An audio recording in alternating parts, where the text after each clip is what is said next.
Abot dibdib ang baha sa Las Piñas at sa iba pang bahagi ng Metro Manila.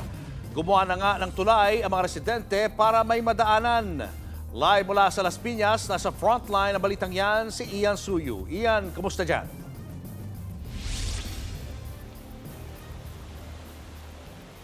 Julius, patuloy nga yung malakas na buhos ng ulan na sinabayan naman ng abot binti na pagbaha dito sa kahabaan ng Zapote Road sa Las Piñas City. At may mga ilang mga barangay nga na kung hindi abot bewang naman, umaabot sa dibdib ang taas ng baha at may ilan nga na umabot na sa unang palapag ng kani-kanilang mga tirahan. Abot bewang na baha ang sumalubong sa mga residente ng Barangay Pulang Lupa 1 sa Las Piñas. Halos lumubog naman sa tubig ang unang palapag ng mga bahay sa Pamplona 3. Pati nga ang nakaparadang kotse na yan, lumutang. Ayon sa residenteng nakausap ng News 5, alas 2 hanggang alas 3 ng madaling araw nang magsimulang nang tumaas ang baha. Sa bahagi naman ng Barangay Manuyo 2 Phase 2, lampas dibdib ang baha. Gamit, pati na ang mga sasakyang nakapark. Ganyan din kataas ang sitwasyon sa Barangay Pulang Lupa 2 sa Isabelita Subdivision. Rumaragas ang baha naman ang nadatnan sa Aurora Drive at Rosa Street. Sa St. John St. Joseph Park Subdivision, abot dibdib na ang tubig. Kaya kinailangan na ng rubber boat para sagipin ng mga residente. Sa parehong barangay pa rin, umapaw na ang kanilang Centennial at sa Las Piñas River Drive kaya mas tumindi ang baha. Nagmistulang ilog naman ang kahabaan ng Zapote Junction dahil sa taas ng tubig.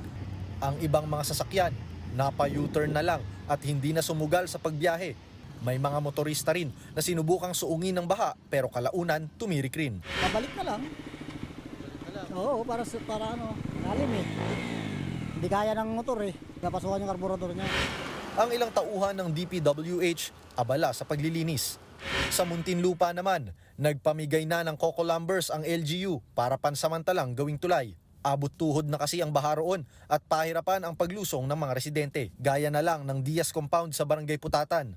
Itong Diaz Compound nakalagay sa mataas na bahagi ng Barangay Putatan dito sa Muntinlupa. Yun nga lang, binabaha pa rin sila at ang reklamo ng mga residente dito dahil daw walang drainage system dito sa bahaging ito. Kaya't yung tubig, umaabot nga hanggang tuhod yung pagbaha at minsan daw pumapasok pa sa mga kabahayan rito. Si Aling Monet, naabutan pa naming kakatapos lang magsalok ng baha na pumasok sa kanilang bahay. Taon-taon na raw nila itong sakit sa ulo. Hindi lang naman po kami naapektuhan lahat naman po kami dito. Pag napuno po to, umaapaw. Hanggang dito po, yan.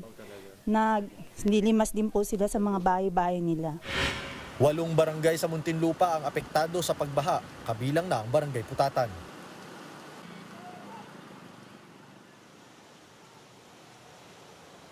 Julius, kanina nga naabutan din natin yung mga tauhan ng DPWH dito na nagsasagawa ng paglilinis doon sa mga drainage na posibleng nabarahan at nag-cause nung pagbagal nung baha or pagtanggal ng tubig dito sa baha sa lugar.